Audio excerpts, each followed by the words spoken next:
Let's dive in. When you think Manhattan Project, building the bomb up in the New Mexico mountains. Right, the secret city. Yeah, certain names probably pop up, right? Oppenheimer, maybe Fermi.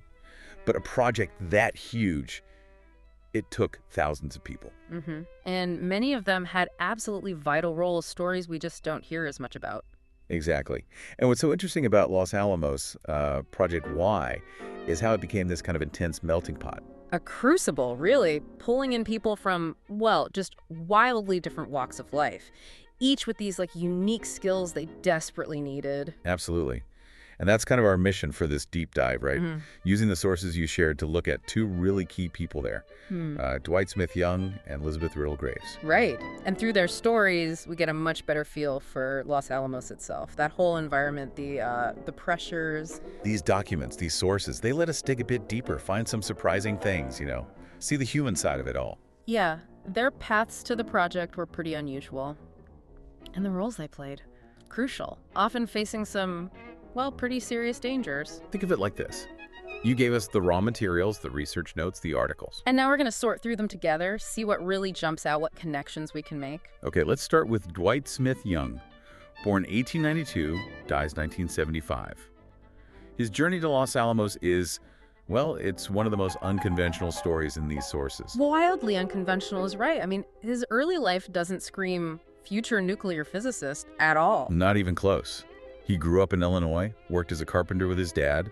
The sources mention he even photographed barn building. Okay, that's specific. Then he becomes a full-time photographer who's actually down in Galveston, Texas in 1915. Oh, right after the big hurricane. Exactly. He photographed the aftermath. Talk about documenting things. So from carpentry to disaster photography, then World War I. Yep.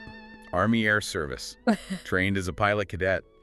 But the war ended before he saw action, it seems. So back home again. Back to Illinois, yeah. Back to carpentry, photography, and then the Depression hits. Tough times for everyone. Right.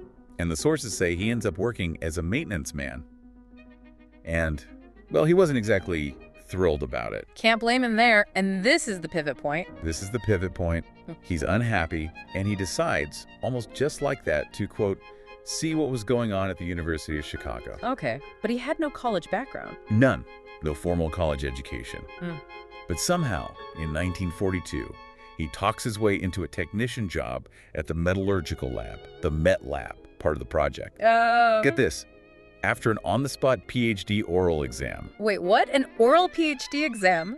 For a technician job? For a guy with no degree who is doing maintenance? That's what the sources say. It tells you something about the urgency, doesn't it? It really does. They must have been desperate for people with practical smarts, people who could just do things, figure things out. Credentials maybe weren't the only thing they looked at. Shows how Project Y had to just, break the usual rules for hiring. Find talent anywhere. And that unlikely start puts him right into the Manhattan Project. Eventually leads him to Los Alamos. Like the hill, yeah. Where he gets this great nickname, the Hermit of Padrito Canyon. Huh. Because for about 46 to 52, he literally lived in an old log cabin on the site. Just made his home there. In a top-secret military research facility, he just finds a cabin and moves in. Apparently so. There's something about his independence, right? Even in that super-controlled environment. It definitely does. But being there also put him, well, incredibly close to the danger. The sources place him right at the Omega site on May 21st, 1946. The Slotin accident. Exactly. He's in the room with Louis Slotin and 5 others during one of those hands-on critical assembly tests. The ones they called tickling the dragon's tail, using beryllium hemispheres around a plutonium core. And Slotin was using a screwdriver to keep them slightly apart. A screwdriver. Yeah, instead of proper shims. Extremely risky, and it slipped. It slipped, and bam, prompt critical reaction, a massive instantaneous burst of radiation. And Young was right there. How close? The third closest person to the burst. Wow, okay. And his reaction, what did the sources say? They say he ran out immediately, got behind an earth embankment for cover, but then he went back in to check on the others. Training kicking in? Or just instinct, shared responsibility maybe? A terrifying moment. Absolutely terrifying. Slotin got a lethal dose, died 9 days later, but Young, he was hospitalized under observation for more than 4 months. Okay, so he got a significant dose too. Vividly. You'd think so. But here's the really strange part in the sources. They tested him for radiation damage for the rest of his life, until just months before he died in 1975. And Always negative. Yeah. Every single time. No detectable long-term radiation damage, despite being the third closest person. That's puzzling. Really remarkable. Maybe just individual biology, luck. Like, the sources don't explain it. Nope, just state the facts. It's one of those weird footnotes in the story. Makes you wonder. Definitely. And it wasn't just surviving danger. He was an innovator too, right? Tell us about little Eva. Ah, little Eva. Okay, so 1951, he needs a small neutron source. Just for some spare time research he was doing on nuclear emulsions. So he requests one. He does, but the engineers basically tell him, nah, can't be done, too complicated, too expensive for what you want. So what does he do? The maintenance man turned technician? He designs and builds one himself for about $1,200. No way. Seriously. Seriously, he just figures it out.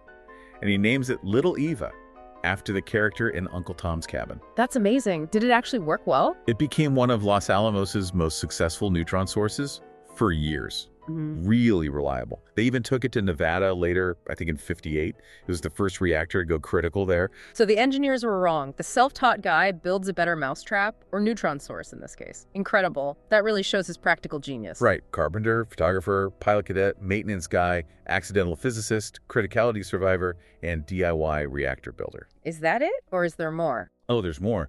The sources also mentioned he got really into archaeology, like independently, in the canyons around Los Alamos. Archaeology.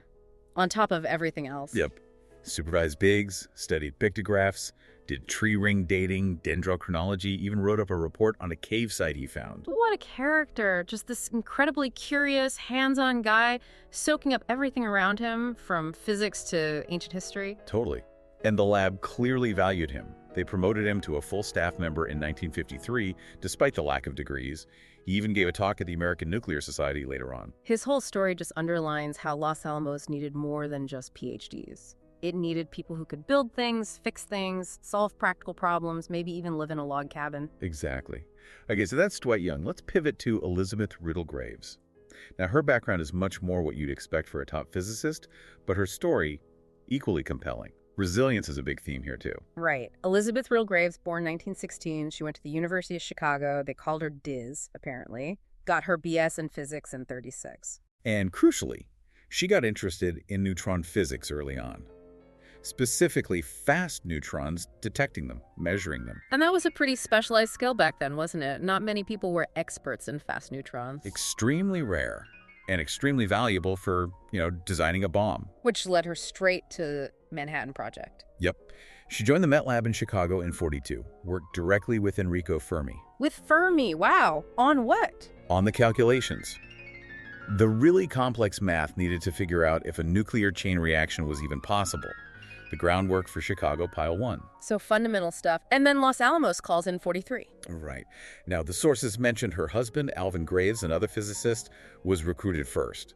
And he apparently insisted she be allowed to work there too, as a condition. Okay. But would she have been recruited anyway? Almost certainly, based on the sources. Her expertise in fast neutron scattering. And she knew how to operate the Cockcroft-Walton accelerator. The particle accelerator they brought from the University of Illinois. That's the one. She had these very specific, very necessary technical skills. They needed her for the experimental work. So she wasn't just tagging along. She was a key recruit in her own right. Definitely. She was ranked as a scientist in our division, a high level, and her work was critical, measuring cross-sections. Which is basically figuring out how likely neutrons are to hit and interact with different materials, right? Exactly. Measuring neutron multiplication in uranium, checking out different materials for the layer around the core, choosing the neutron reflector. These are all essential pieces of the puzzle. These weren't just calculations on a blackboard. This was hard experimental data they needed to build the thing. Precisely. And like Young, her story has these moments of intense human experience woven in. The Trinity test, July 1945. First atomic detonation? Right, she was there. Or nearby. Nearby, and 7 months pregnant. Wow. 7 months pregnant watching the dawn of the atomic age, which she helped create. Her family asked for a post far away from the blast, naturally. They listened to the countdown on the radio, used Geiger counters to monitor the fallout drifting past. And wasn't there a story about her working right up to the birth? There is. The sources say she finished an experiment while she was in labor, timing her contractions with a stopwatch between measurements. That's a dedication. Or maybe just intense focus. Incredible. Daughter was born healthy. Yep, daughter born healthy soon after. A striking image, isn't it? life going on amidst this world-changing secret work. It really is. And her life, like Dwight Young's, was directly touched by that 1946 Slotin accident. Yeah. Her husband, Alvin Graves, was in that room, standing closest to Slotin when the screwdriver slipped. Oh, man. Closest. He survived, though, right? He survived, but he got a very serious dose. Acute radiation sickness, hospitalized for weeks. The sources say he had chronic problems afterwards, neurological issues, vision A problems. heavy price. And there's that other story connected to it about Elizabeth. Yeah. It's chilling. Apparently Slotin, probably knowing he was doomed, asked Elizabeth Graves to calculate the survivability of that specific radiation dose. The dose his colleagues had just received. Yes, but he didn't tell her who it was for or even about the accident initially. He just gave her the numbers. And she calculated it. She did. The sources say she just froze when she found out later that the dose she was analyzing was the one her own husband had received. Oh my God. That's horrific. Just unimaginable. Shows the awful personal cost this work could have. Absolutely. But she stayed. She kept working at Los Alamos after the war, became a group leader in the experimental physics division in 1950, still researching neutron interactions. What did colleagues say about her, personality-wise? Described her as very hardworking, very good at her job, an independent thinker, definitely spoke her mind. The sources mention her stoicism, too. Yeah, there's a quote or a reported comment about her viewing the bombing of Hiroshima as sort of comparable to napalm attacks. A tough perspective, maybe necessary for coping in that environment. Complex figure. And wasn't there a funny story, too? Something about a bet. Yeah.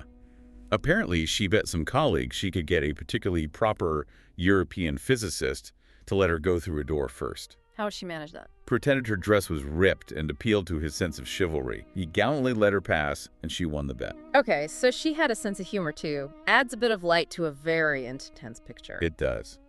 Sadly, she died young from cancer at age 55 in 1972.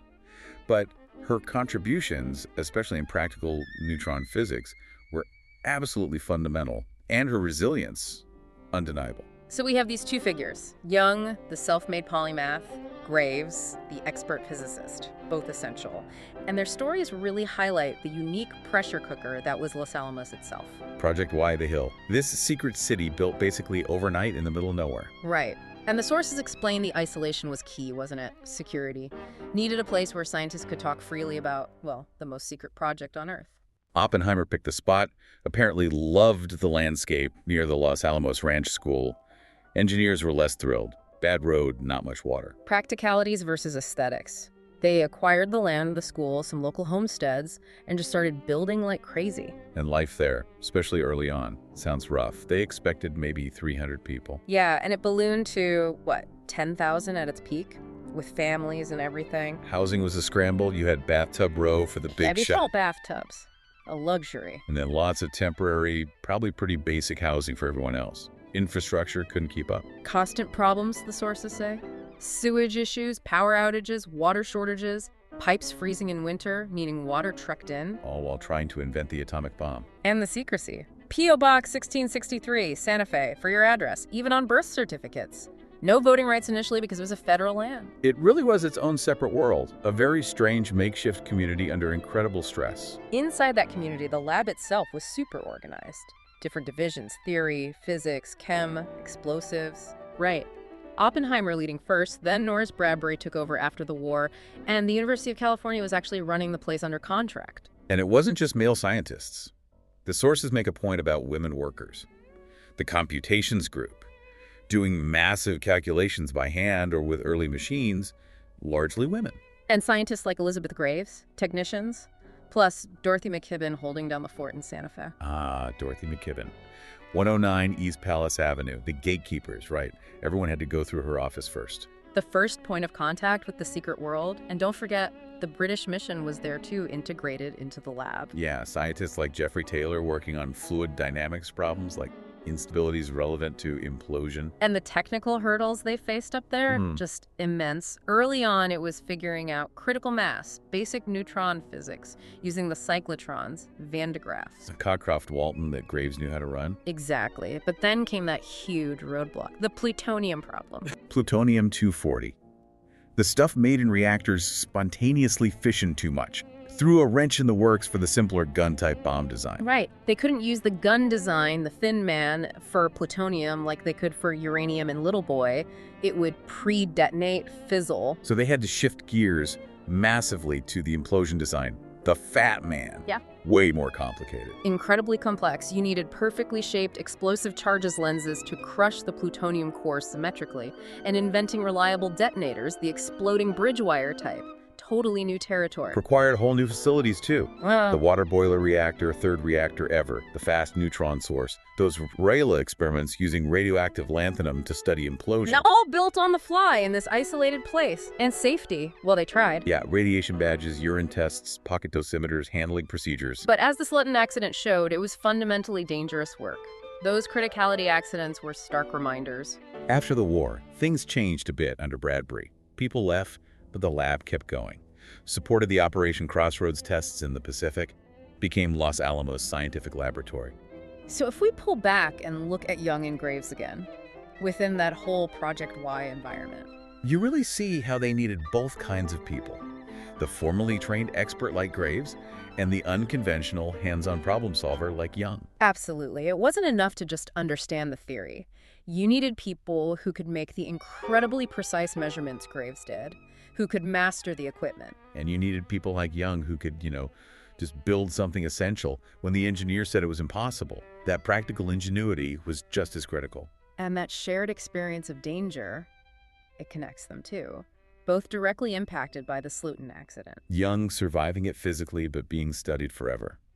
Alvin Graves injured and Elizabeth having to make that awful calculation. It underscores the human cost, the risks baked into the whole project. It wasn't abstract science, it was real people facing real dangers, immense pressure in this very peculiar, intense place. So, thinking about Dwight Smith Young, Elizabeth Riddle Graves, this whole unique crucible of Los Alamos, what's the takeaway here for you, listening? Well, I think these stories, pulled from the sources, really show that big breakthroughs. They're not always just about the famous names or the people with standard career paths. Right. It takes a whole ecosystem, doesn't it? People with diverse skills, unexpected backgrounds, adaptability seems key. And it makes you think about the human side of massive projects. The risks people take, sometimes unknowingly, sometimes with eyes wide open. The personal sacrifices, the resilience it takes not just to do the work, but to live in the environment where the work happens. It wasn't just about physics equations. It was about building reactors, measuring neutrons, living in a secret city with leaky pipes, and dealing with life and death moments. And it highlights how much we rely on both deep theoretical knowledge and practical hands-on skill. The experimentalist, the builder, the technician, they're just as vital as the theorist. Young's Little Eva, Graves' accelerator work.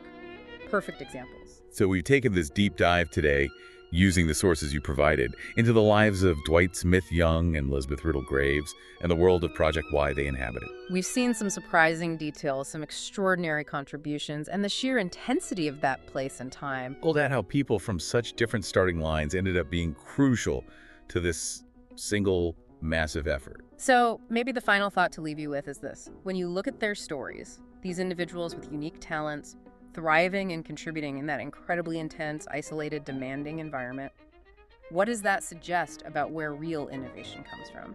And maybe what kinds of essential skills or hidden figures might we be overlooking in the complex challenges we face today? Something to think about.